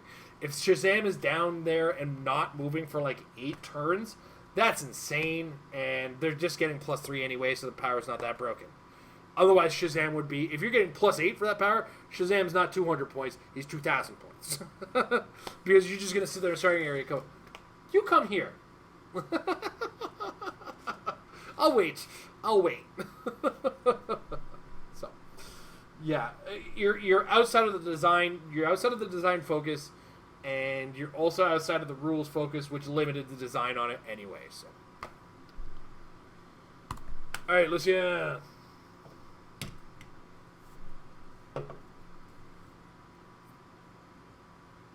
I'm not thinking of much else. Right.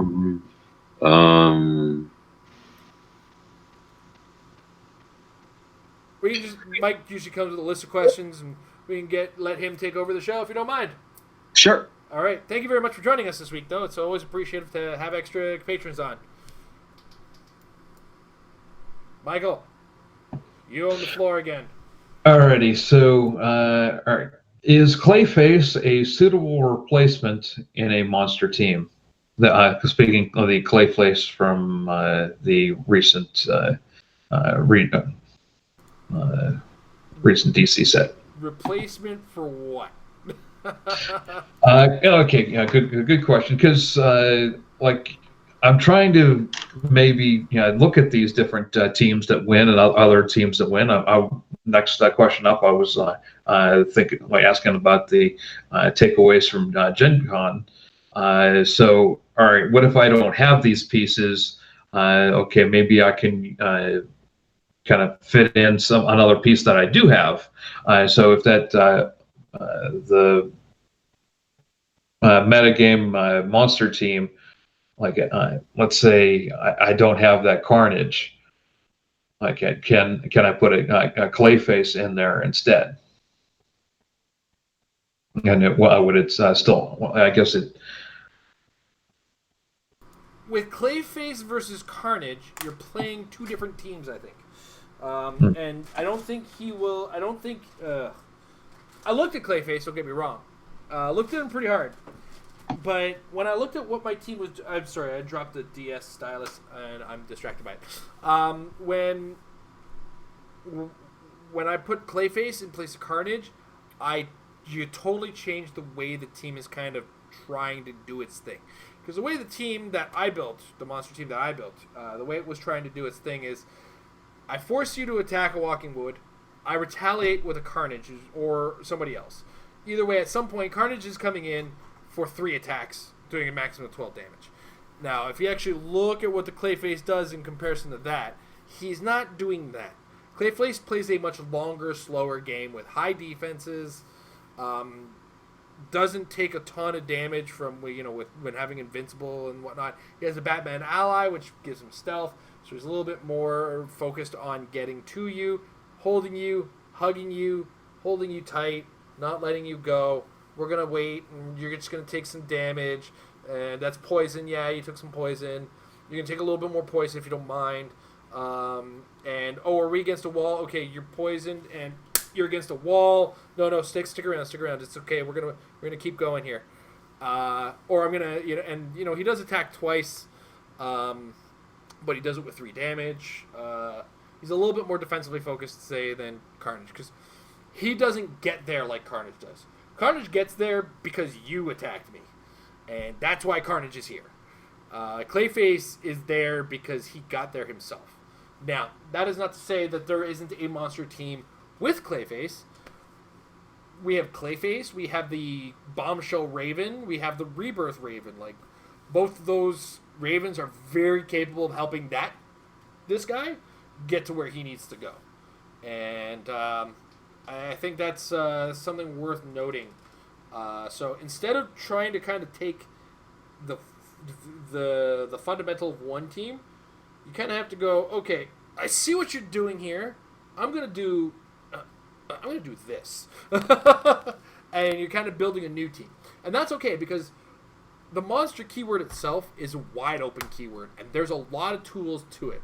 Just because myself and Tyler Spees have made a focus on getting some retaliators, getting some big dudes, and making as many possible attacks as we can with the actions that we have, that's one way of playing the monster team.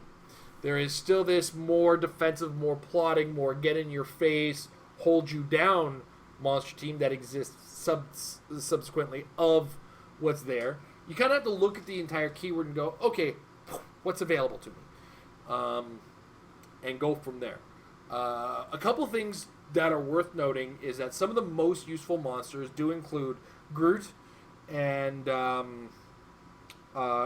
one of the 2 Ravens. It could be either Raven. It could be the Bombshell Raven or it could be Rebirth Raven. Both are very good, but they're both very different in certain fundamentals. When I used the con-exclusive Raven on my team at Canadian Nationals, my goal was her to carry 4 Walking Woods and put them in people's faces. And you should just see the panic when they go, when 4 Walking Woods are suddenly there. When they were back here, now they're here. Like, hold on a second, Jason. What are you doing with my life? So that is one thing I did with that. So Groot is a very linchpin. One of the Ravens is very linchpin. From there, you can build in multiple directions, and I think a less focused on certain things, like I don't feel like you need to necessarily focus on the way myself and Tyler did it to build it well. You could still kind of come up with something cool. that uses Captain Venom as well, because theme probs are just as are a really useful tool that Monster hasn't really had available to it for the most part. Heck, I can think of 1,000 times where I would have loved for my Dr. Frankenstein to have theme prob because I didn't have a Captain Venom. So, Dr. Frankenstein is another really good character especially if your goal is to use this Clayface. Get some perplexing on him. Get some damage done with him. I mean, now he's doing 4 damage with Flurry, and he's got poison. Dr. Frankenstein then heals after you've taken a little damage, and you've killed the guy. So, it's a different team. It's not the same team. I think you have to, instead of trying to do what one person has done, or 2 people have done in this case, do it a different way, but still maintaining that keyword. This has been happening with me with Cosmic, where I've kind of looked at what everybody's done with Cosmic. I've tried to go a couple of other directions. They haven't necessarily worked for me, but I'm still trying to find that other team that Cosmic might use before I kind of go with what is super expected. So.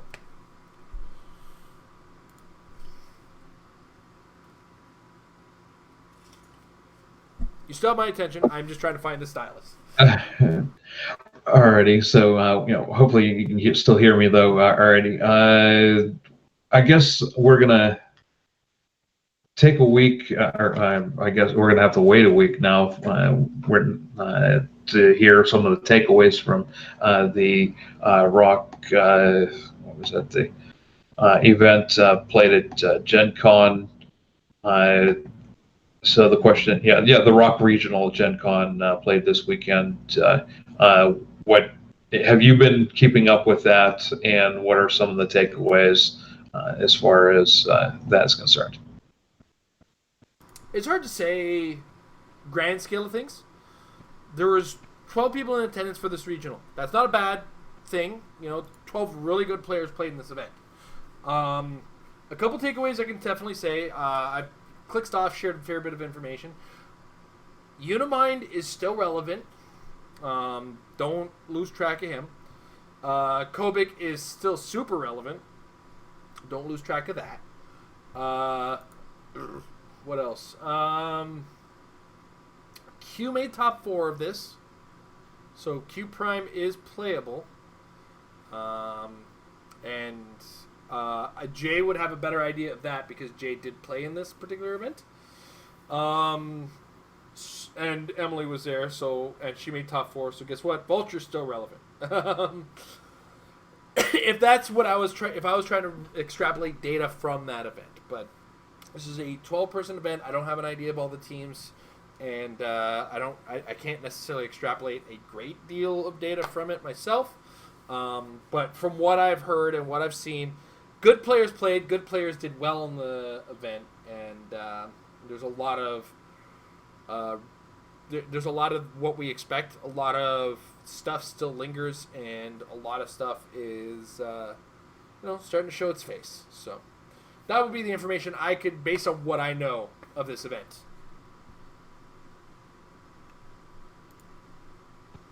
Okay, rounding out this question and answer period. All right. I do like the favorite question asking you, okay, so like ranking maps as far as the meta, like what do you think the top 3 maps are and stuff like that.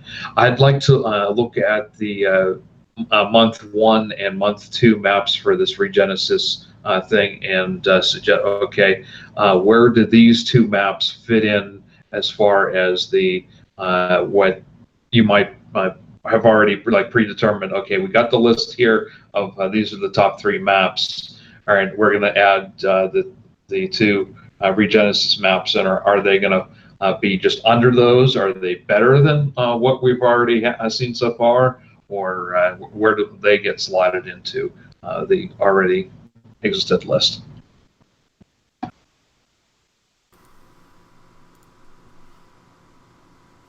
All right, I've had a look at all of them. The Danger Room seemed neat. I think it could have used some more orange rules based on the terrain I'm seeing, though. I'm sorry, but a bear trap is not hindering terrain. I'll fight you. Snap! I'm hiding, though. But I mean that I go back in time and we used to make jokes about the gumball machines, so I'm gonna overlook that. The Danger Room's an interesting, wide open indoor map with some its starting areas are super super tight and super confined, and there's walls in front of them. Like, what more? If you have a team that wants to set up, what more could you ask of that, right? I mean, there's a little hole to TK out of if you so need to do so. If you so need to do so, my God, Jason, get with your life. But that said, I think it's a really good map for setup. As far as the top 3, I mean, if you looked at the Clix shared some pictures from the Rock Regional in Gen Con, and I think that in the picture there's 5 games being played, 3 of them on the Star Trek Underground. That map is there until it's dead. And then it becomes WizKids' office. Like, as long as WizKids refuses, as I hope they will, to never rotate their rubber maps. If they ever do, I'm going to be very sad because I really love those maps. The thing is, I haven't played in the event, so I haven't really gotten a good look at the maps. I know there's one from month 1 that had like this really good patch of hindering terrain in the middle, and it led to a really cool forest fight between me and another dude when I was playing in the bye. Because that's the thing, I play on the bye when I'm judging. So that means if there's an odd number of players, I get to play a couple games. And if there isn't, then I don't get to play. So I played in the Danger Room, and I played the other side of that was it felt like a map I've seen before. That's what I want to say about it. I don't know specifically which map I'd seen before with it, but it looked like something I'd done 1,000 times at this point. So I wasn't really plussed by it. I wasn't really excited by it. Like, so to base my train of thought here, when you see the Star Trek Underground, you go, oh boy, I can play in close combat. Whereas when you look at if you look at, sorry guys, you had to see that. Okay.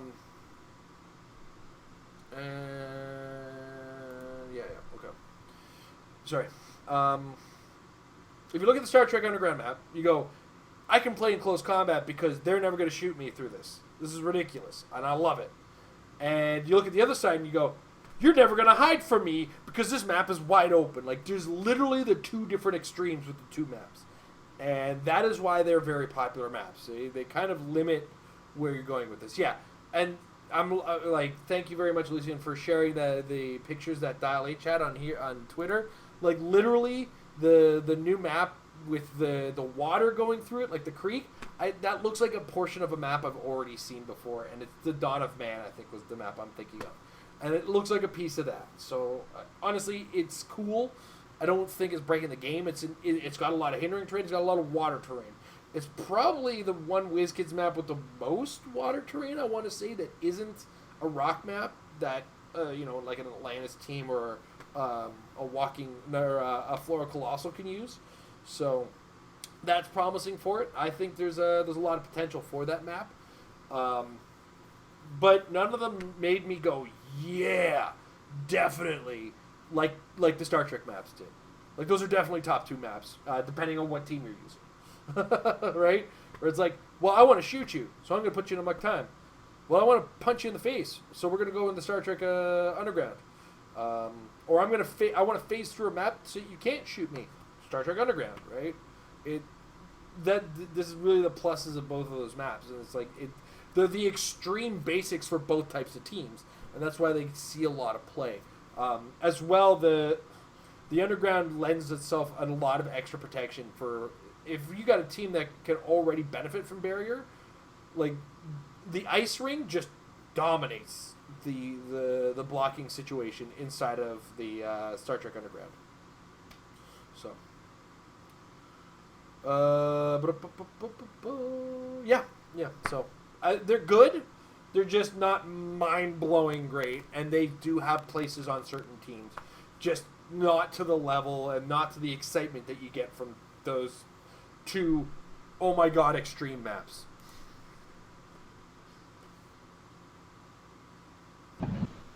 All right, last question. Hopefully, it's going to be a fun question. Like, is I do have to interrupt. I did promise Nate I'd answer his question next, and he wants to know what I want to see in the next TNG set. And I've started doing some stuff on this, and I totally forgot the name character. It's the Darmok, I think is his name. I might be wrong on this one, but he's the guy from the race of aliens that speak in metaphors, and Picard's stranded on a planet with him, and it's Darmok and Picard on that one, yeah. So, yeah, Darmok was from the metaphor. I don't think his name was Darmok. But I just want that dude, because at one point he just fought a giant monster. I think to protect. He was a Tamaranian. I remember that. Is his name Dathon? Dathon, I think is his name. I want to see him. I think it was Damon, D-A-M, like Matt Damon. Oh, Damon? Yeah. Okay. Yeah, I really want that one too. Like, I was disappointed he wasn't in this set. And in fact, I want him and Picard to do things together. Stop with the fan fiction. I don't want your slash fiction. I want them to be good in Hero Clix together, you perverts. Amazing. Yeah, Lucian mentioned Troy's mother. She'd be awesome. I'm going through season 1 right now, and I'm just watching that episode. Like, oh man, there is there's so much potential for like prop control and mind control out of that character. Like, she reads minds. It's prop control central, man. Perplex even, or just some like extreme level of just manipulation to some degree. I think there's no Ferengi in this set. Resistance is Futile had no Ferengi, but Ferengi might make it I don't know how they're splitting up the sets. And I know that, this is a Borg heavy set. So obviously the next set's going to be everything else. And the Ferengi, I feel like, are going to be like, the Ferengi play a big part in season 1 of the show. So if they're going to be like Borg, oh yeah, and then season 1 guys, like, that's going to be a weird choice if you ask me. I feel like this is going to be the best of Star Trek. And like Lucian said, maybe the Ferengi will make an experience in DS9 because Quark was a big part of the goings on, and the just general Ferengi politics showed up on that station. This Star Trek set sold so well locally. I really hope it's doing as well everywhere else as it is here, because I kind of want to have my "I told you so" moment, where I said, "Look, just stick to what all they had to do is stick to their guns. Make the 5-figure set for Star Trek Next Generation would have flew off the shelves. Now it flew off the shelves, and I almost missed it."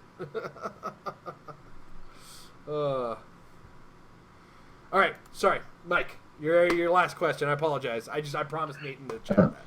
All right. So, is there, please, forgive my ignorance, as far as the everything, knowing cover the rules book from cover to cover, is there a absolute time limit as far as rounds? Is it 40 minutes per round? What if I played a 20-minute round? Would I have to change up my strategy? Like, just say, okay, all right, we're going to go play 3 rounds, 20 minutes each, when I'm used to playing maybe 40 minutes. Do I have to seriously, reconsider my strategy now that the time's been cut in half? Like, how much does the length of time in each round affects strategy and the way I'm thinking I'm trying to play the game. Okay, so the best way to address this, for those of you who go back, way back on the channel, a year or two now, we had a co-host on the Metal Lab, Mike Payne. And he used to, locally, run speed Clix tournaments, where you had, I think, 15 or 20-minute rounds, and you had a time limit per turn. And I think it was like a 1-minute timer on your turn, or a 30-second. Like, you had a ridiculously low time on your turn. And, yeah, your strategy does change a little, because you have to build your team with quick action in mind. And you have to plan your strategy very, very consistently and whatnot. So, and I think that was... I really wish I could have had a chance to go out and explore that with Mike and just, see how fun that could have been. Because Mike also referred to me as already the speed player. He thought I would dominate that tournament because he always thought that's how I played. And, I mean, all things considered, my turns have drastically slowed down of late, but I only take a slow turn if I look at the game and go, this is going to go fast, so we have 2 turns for this game. As an example, when I played against Emily in Canadian Nationals, we had lots of time beforehand, and it took me like 10 minutes to finally decide if I was putting Walking Woods on the board or not.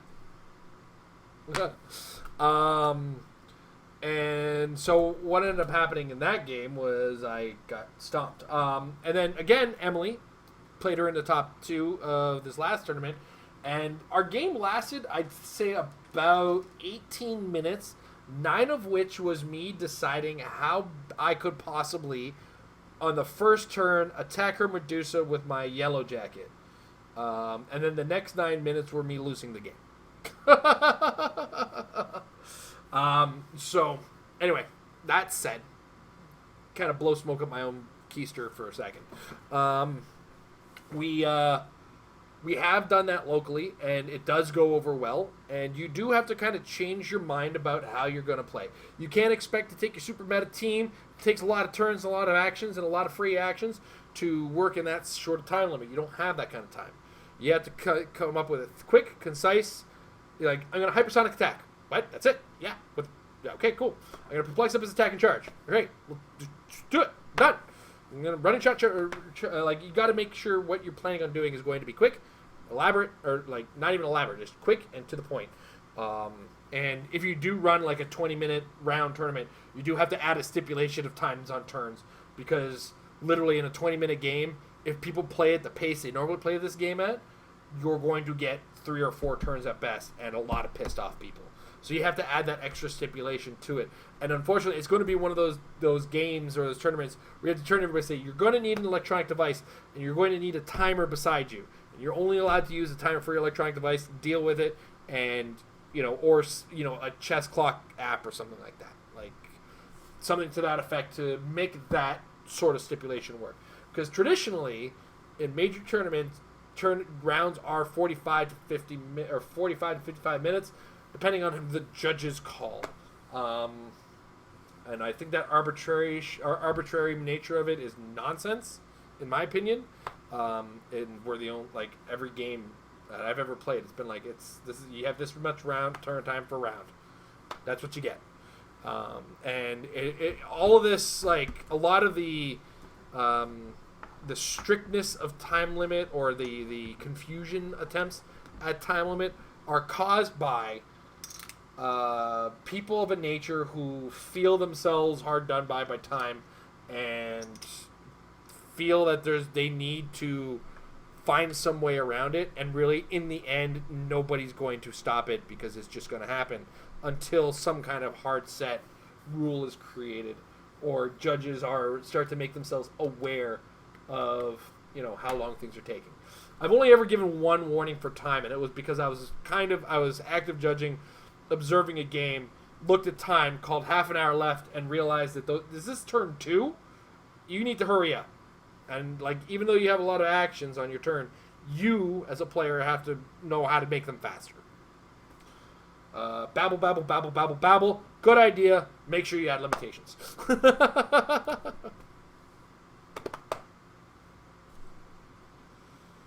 So that is that it for the day?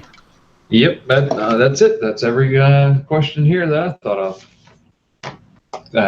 Thank you. It's been fun to ask all these questions to come up with something new for every month like that. So thank you very much. It's been fun. Thank you very much for supporting us in the way that you have thus far. The Alpha and possibly Omega patron here, Mr. Mike Fedor, the man. I want to thank Nathan in the chat, along with Lucian, I believe also other name, but I don't know if he wants to go by that name. And I want to take a second to thank some of our other Patreons who I see in the Discord right now, including Azareth, Loki the Trickster, and Lucas Van Hollen for your support of the channel. I really appreciate all your support thus far. It goes a long way towards keeping everything going. If you want to become a patron, check us out at patreon.com/marriedwithclix.